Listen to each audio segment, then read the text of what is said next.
हाय, hello, नमस्कार. मी ज्योती. माझ्या चॅनलमध्ये तुमचं खूप मनापासून स्वागत आहे. तर आज मला ना 4 ब्लाऊज कट करायचे होते. तर ते एकाच कस्टमरचे होते. मेन फॅब्रिक जो असतो ना, तो पण खूप गुड्या-गुड्या होत्या त्यावरती. त्याच्यासाठी मी अगोदर इस्त्री करून घेतली चारीही. आणि मेन फॅब्रिक तर होतंच गोळा, पण अस्तर पण होतं. त्यामुळे मी एकदाच सगळे अगोदर इस्त्री करून घेतली. जर मैत्रिणींनो, जर थोडंसं गोळा असेल तर अशा पद्धतीने जर आपण इस्त्री करून घेतली तर कटिंग करायला आपल्याला एकदम सोपं जातं आणि फिनिशिंगमध्ये छान ब्लाऊज पण दिसतो. कोणी कोणी ब्लाऊज झाल्यानंतर इस्त्री पण करतात, पण मी अगोदरच करते. असं जर जास्त गुड्या असल्या तर करते, नाहीतरी जर चांगला ब्लाऊज असेल तर करत नाही. तर हे सगळे चारही ब्लाऊज मी एकावरती एक अस्तर ठेवलं आणि त्यावरती बघा पेपर पॅटर्न होता तो ठेवला आणि आखून घेतला आणि कटिंग करून घेतला. तर एकाच मापाचे असल्यामुळे मला कटिंग करायला एकदम सोपं गेलं बघा. आणि ना अगोदरच पेपर पॅटर्न या कस्टमरचं तयार करून ठेवलेलं होतं, म्हणजे कटिंग करून ठेवलेली होती. मी अगोदर आले होते कस्टमर, मी तेव्हाच कटिंग करून ठेवली होती. त्याच्यामुळे आणखीन थोडंसं वेळ भेटला, कारण पेपर पॅटर्न कटिंग करून मग त्यावरती ठेवून कटिंग करायचं म्हटल्यावर वेळ लागतो. तर वेळेची एकदम बचत झाली माझी.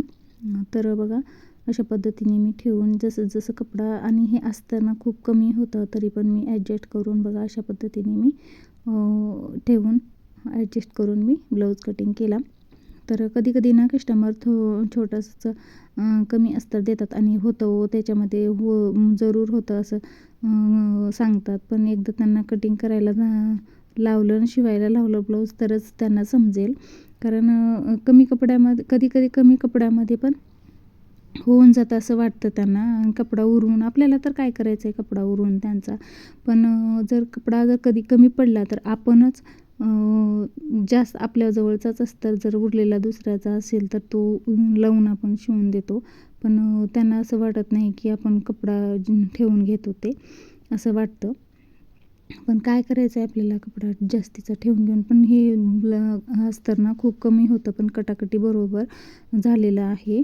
व्यवस्थित असं मी जिथे ॲडजस्ट होईल तिथे ठेवून पेपर पॅटर्न असं आखून घेतलं आणि मग नंतर बघा एक साथ 4 ब्लाऊज मी एकदाच कट करून घेतलेले आहेत. तर ना असं आणखीन कस्टमर म्हणतात की कधी-कधी काय एक ब्लाऊज शिवायला किती वेळ लागतो. पण बघा एका ब्लाऊजमागे खूप मेहनत असते. कारण बघा कधी असं गुढे असल्या तर इस्त्री करावं लागतं, व्यवस्थित माप वगैरे नीट कटिंग करून घ्यावं लागतं. खूप मेहनत असते एका ब्लाऊज मागे. पण त्यांना काय असतं, त्यांना उगं सोपंच वाटतं, उगं कटिंग केली आणि शिवलं असं वाटतं त्यांना.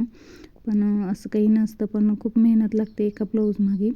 जे मैत्रिणी शिवतात ना त्यांना माहीतच आहे किती मेहनत लागते एका ब्लाऊजमध्ये.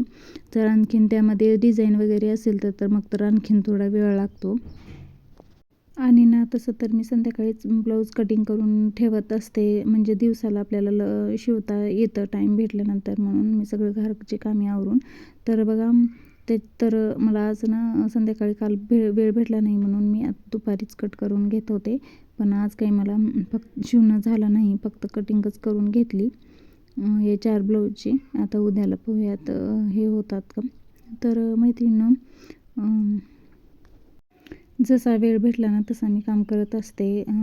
कधी-कधी वेळेवरती अगदी वेळसुद्धा पुरत नाही की आपल्याला ब्लाऊज कट करून शिवायला. त्यासाठी खूप घाई होते, धावपळ होते.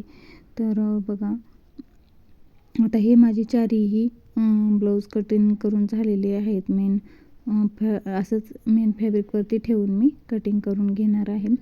तर कटिंग करून घेतल्यानंतर तर आज तर काही वेळ भेटला नाही मला शिवायला, पण उद्याला मी नक्की शिवेन. तर बघा हे 4ही ब्लाऊज मी आज कट केलेले आहेत.